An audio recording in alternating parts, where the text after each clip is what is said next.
Shalom, perkenalkan nama saya Asian Gultom STH MPD, Guru Pendidikan Agama Kristen di SMTK Bethel Medan.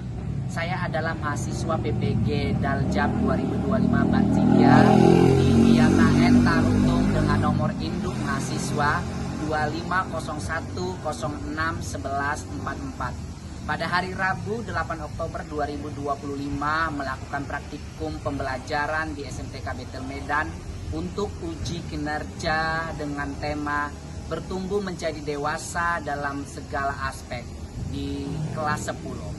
Selamat menyaksikan. Bisa kepada guru kita. Shalom, silakan duduk anak-anak semuanya.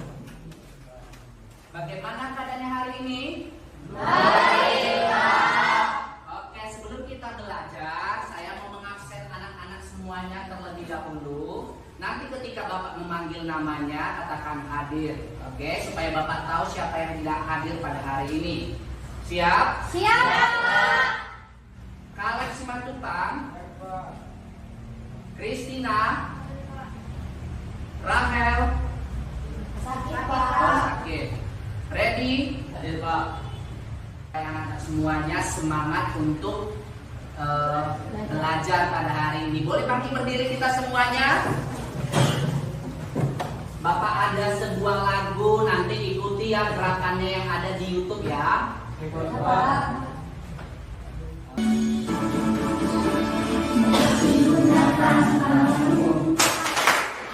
Hati gunakan tanganmu, karena Bapa di surga melihat ke bawah. Hati-hati gunakan tanganmu, hati-hati gunakan kakimu, hati-hati gunakan kakimu, karena Bapa di surga melihat ke bawah. Hati-hati gunakan kakimu. Boleh duduk semuanya, Nak? Oke. Sekarang Bapak mau kita sebelum masuk ke dalam topik pembelajaran kita, saya mau minta dulu satu memimpin kita dalam doa. Saya serahkan kepada Alan. Boleh maju ke depan, Alan?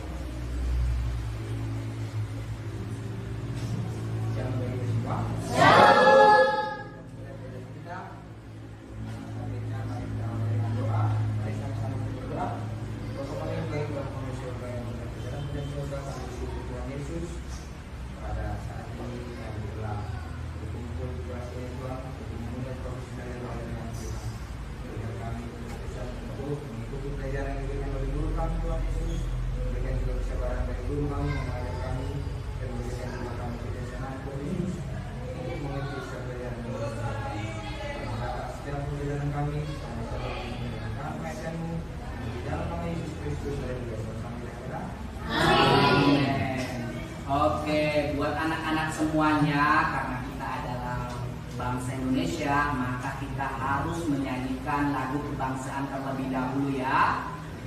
Sebagai bukti bahwa kita adalah warga Indonesia, bahwa kita mencintai NKRI. Di sini ada video, kita boleh bangkit berdiri semuanya.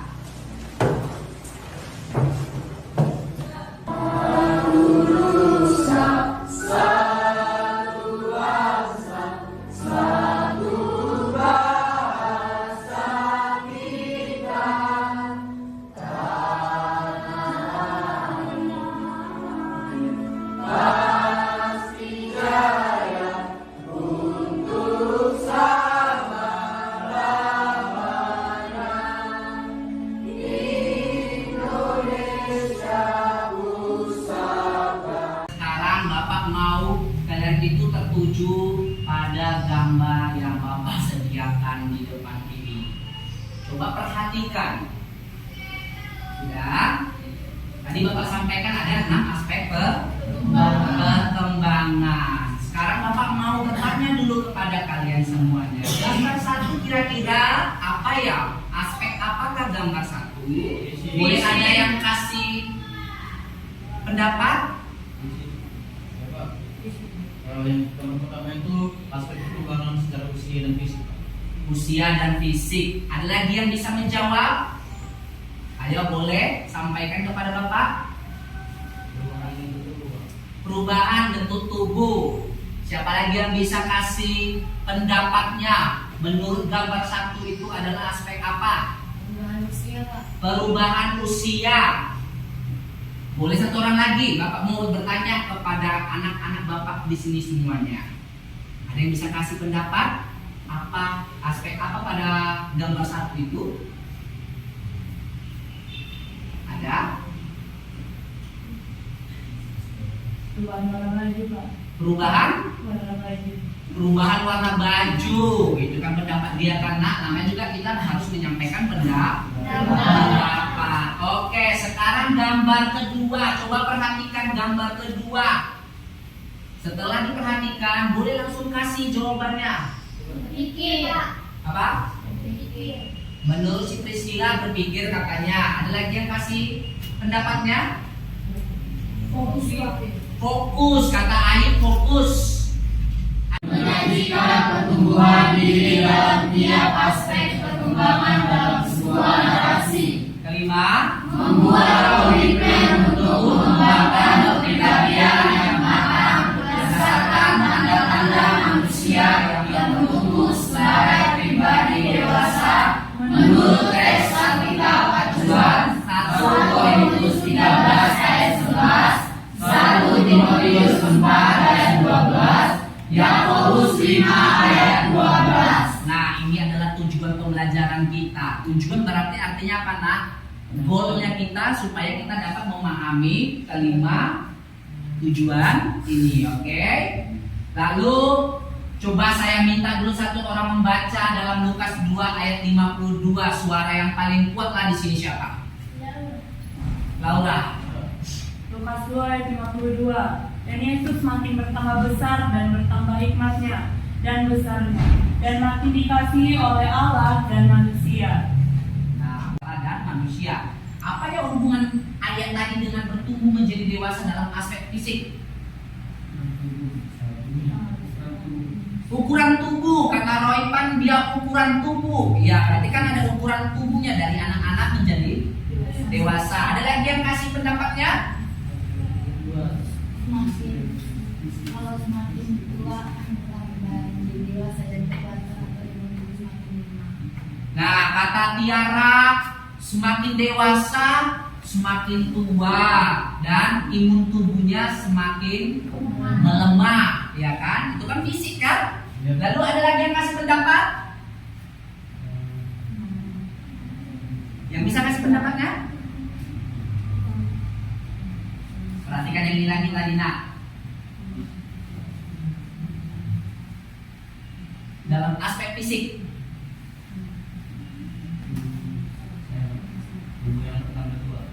tubuh yang bertambah tua, ya. Jadi semua jawaban kalian itu adalah betul. Bisa dilihat dari gambarnya, iya kan? Mengalami pertumbuhan fase-fase di mana ketika dari anak-anak, dari bayi, pertama janin, ya kan? Janin yang ada di perut orang tua kalian yang perempuan, seperti kayak anak bapak, ya kan? Lalu lahirlah, itu kan sudah fisik, ya kan, Nak? Lalu bertambah, tambah usianya, tambahlah dia badannya, tambahlah dia bentuk tubuhnya semakin berbeda, ya kan? Bertambah jadi anak yang dewasa, anak yang dewasa sampai kepada apa? Kembali lagi tua, ya kan? Kembali lemah lagi, seperti anak kecil tadi. Oke? Nah, ciri-ciri bertumbuh dalam proses menjadi dewasa, ada yang bisa jawab? Siapa? Bertanggung jawab. Bertanggung jawab. Apalagi ciri-ciri bertumbuh dalam proses menjadi dewasa? Dapat menyelesaikan masalah, Pak. Dapat menyelesaikan masalah. Ciri-ciri bertumbuh dalam proses menjadi dewasa. Pola pikir yang semakin matang. Pola pikir semakin matang. Ada lagi yang bisa kasih jawaban? Ayo, siapa yang berani? Ada? Ini Pak. Alam? Sebelum bertindak, Pak. Apa? Sebelum bertindak. Nah, berpikir sebelum bertindak itu kan kalau orang yang sudah dewasa ya, karena ciri-cirinya seperti itu. Berpikir sebelum bertindak. Semakin dewasa dia pasti semakin apa? Bijak. Nah, semakin bijak, tidak mudah mengeluarkan kata-kata dari mulut. Dia akan pertimbangkan dengan baik-baik, ya kan? Udah itu apa lagi? Ciri-ciri bertumbuh dalam proses menjadi dewasa. Ayo, dalam kehidupan sehari-hari kan kita bisa lihat kan? Pak, kecerdasan emosional yang semakin stabil, Pak. Dia stabil emosionalnya, bisa mengendalikan emosinya. Ketika dia marah, dia bisa mengendalikan dirinya. Ketika dia waktunya marah, dia marah. Ketika waktu menangis, dia menangis. Apalagi? Hah? Ketika tertawa ya kan? Itulah dia kalau orang yang menjadi dewasa. Nah, inilah untuk menjadi dewasa tadi ada 6 aspek, yaitu fisik, berpikir, emosi, moral, sosial, spiritual. Oke, jadi untuk menjadi dewasa adalah apa? Dalam Efesus 4 ayat 11 sampai 16 apa dikatakan di situ yang sudah dirangkum? Yang menjadi berkat bagi sesama. Nah, secara rohani anak-anak semuanya untuk menjadi dewasa itu adalah harus mengenal Tuhan dengan benar. Kita harus kenal siapa Allah yang kita sembah. Kalau kamu yakin sama Tuhan Yesus, berarti Dia yang kamu sembah. Oke? Mengenal kepribadian Yesus, mengenal Tuhan yang kita muliakan, itu salah satunya. Oke, sekarang Bapak mau kasih tugas dulu kepada kita. Ada ini tugas mandiri. Nanti dijawab. Ini contohnya ya, Bapak sudah kasih contoh 1. Kalian jawab. Nah, boleh siapa bagikan, nak? Si Alam bagikan sama teman-temannya.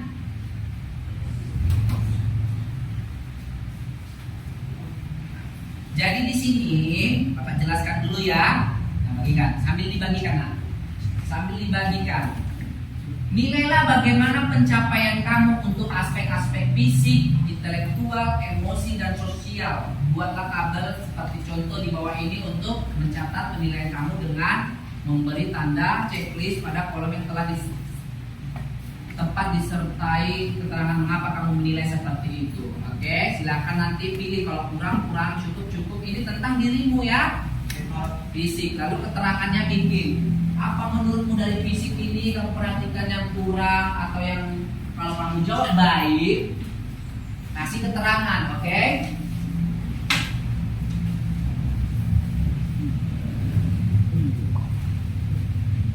Bapak lihat. Oke, selanjutnya Bapak akan bagikan kita dalam kelompok. Tugas kelompok. Oke. Jadi nanti satu kelompok itu masing-masing ada 5 orang. Oke. Jadi Bapak minta semuanya mulai dari sini 1, 2, 3, 4, 5, 1, 2, 3, 4, 5, 1, 2, 3, 4, 5, 2, 3, 4, 5. Oke, boleh dibentuk kelompoknya, nak.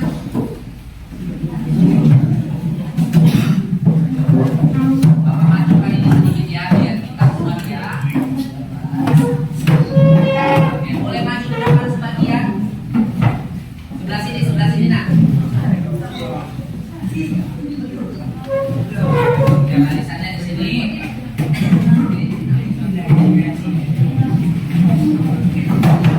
Maju lagi ke depan.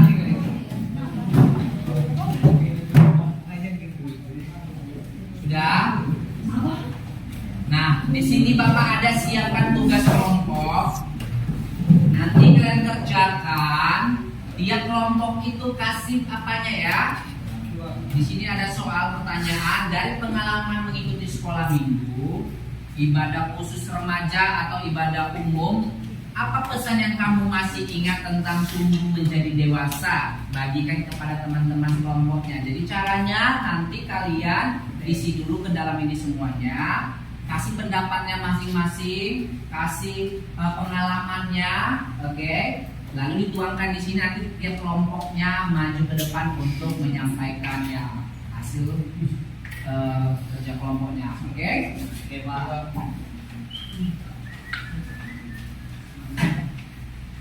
Ini nanti yang ini kelompok 1, kelompok 2, kelompok 3, kelompok 4 ya. Kelompok 3, kelompok 4.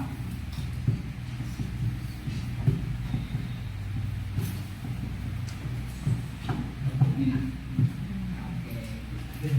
Oke. Silakan dikerjakan.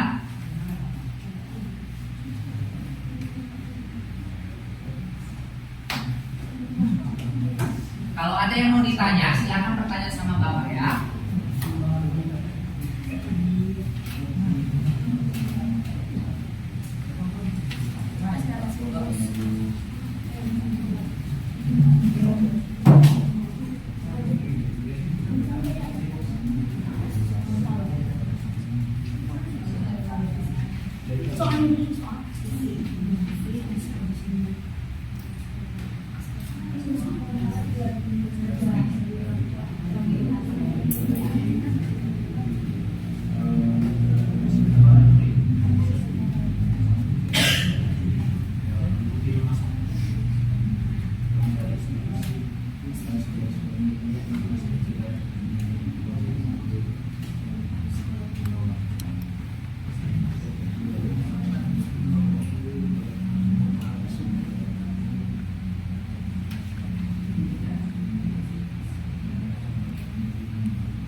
Kelompok 3 untuk maju ke depan menyampaikan hasil diskusinya.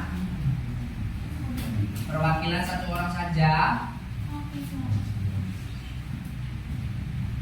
Baik, shalom semuanya. Shalom.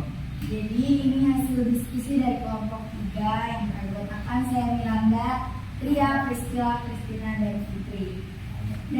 Dari pengalaman khusus sekolah minggu, ibadah khusus remaja atau ibadah untuk umum, apa pesan yang kamu masih ingat tentang tumbuh menjadi dewasa? Dari apa yang maksud? Menurut kelompok kami, dari sekolah minggu kami belajar kalau hidup itu harus selalu dekat sama Tuhan. Apalagi pas lagi tumbuh jadi remaja, kadang kita suka malas atau sibuk sama hal yang lain. Tapi Tuhan gak pernah ninggalin kita. Kita juga belajar buat lebih sabar, saling membantu, dan gak gampang menyerah. Yang mengingatkan kami bahwa kita harus terus bertumbuh dalam iman, bareng teman-teman, saling makin dia bisa dewasa dalam Tuhan. Sekian dari diskusi kami, terima kasih. Shalom. Oke, berikan tepuk tangan buat temannya. Terima kasih Tiara, kelompok 3, hasil diskusi dengan sangat bagus. Kita mau meminta dulu sih udah ke depan. Nah, Bapak ini ada satu tokoh Alkitab bernama Raja apa? Raja Salomo ya. Raja Salomo. Ini siapa yang tahu tentang cerita Raja Salomo? Banyak sedikitnya cerita tentang Raja Salomo. Nah, di dalam kehidupan Raja Salomo itu ada beberapa aspek di sini yang mungkin kalian ingat. Boleh Bapak minta si Yehuda merefleksikannya kepada kita semuanya tentang Raja Salomo, menceritakan tentang Raja Salomo, boleh? Yehuda? Ya, di depan ini Kak. Pertama secara fisik tentunya si Salomo lahir langsung dewasa, pasti dia dari bayi dulu kan. Kemudian di usia kanak-kanak dia itu kan dididik langsung oleh si Daud, yang dimana Daud adalah orang yang bijak. Kemudian secara aspek berpikir, kita tahu bagaimana Salomo itu dalam menuliskan kitab Amsal, Mazmur dan Khotbah itu memiliki kata-kata kisah yang sangat bermakna dan penuh kebijaksanaan. Itu membuktikan bahwa hasil didikan orang tua dan didikan Allah pada Salomo itu dapat sangat besar lah dampaknya. Kemudian secara emosional kita dapat melihat bagaimana Salomo itu memberikan nasihat-nasihat bijak kepada kita melalui kitab Mazmur dan Amsal, bahwa manusia itu memiliki emosional yang tidak sempurna, tapi dapat berubah pelan-pelan sesuai dengan bagaimana pengalaman dia.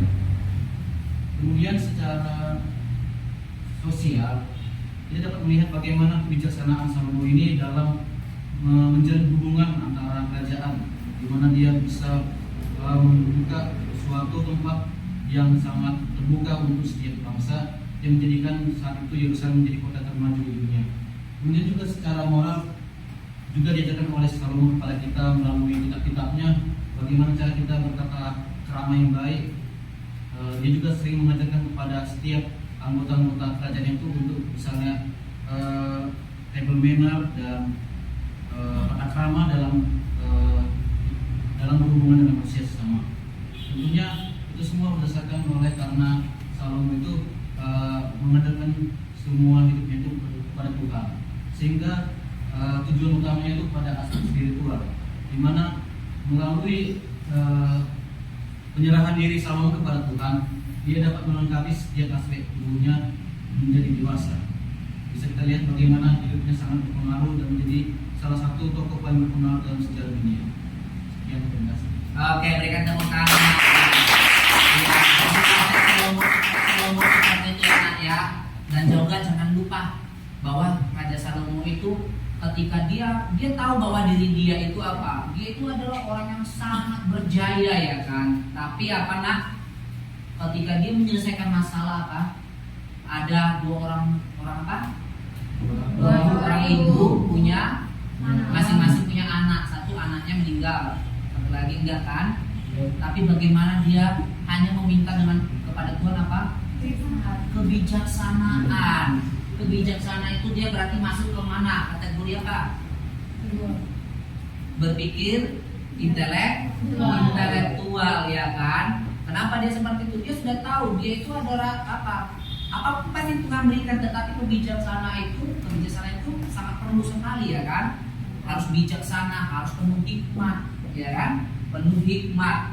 Karena apa? Dia sangat kenal siapa yang dia sembah ya kan. Dia kenal sekali siapa yang dia sembah. Makanya kekayaan segala macam dia tidak perlu lagi, dia tidak menginginkannya.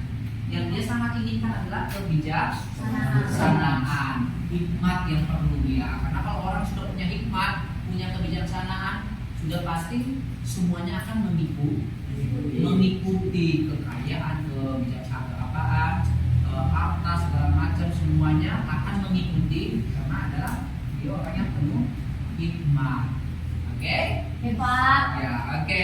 Sekian buat kegiatan pembelajaran kita pada hari ini. Bapak mau minta tulus satu orang untuk memimpin kita dalam doa.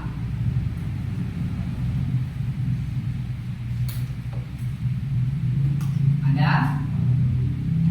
Bismillah lah kalau kayak gitu. Bismillah memimpin kita dalam doa.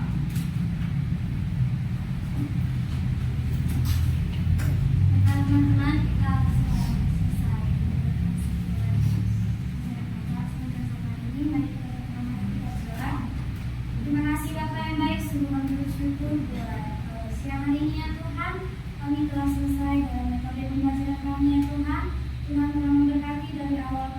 hingga selesai ini Tuhan.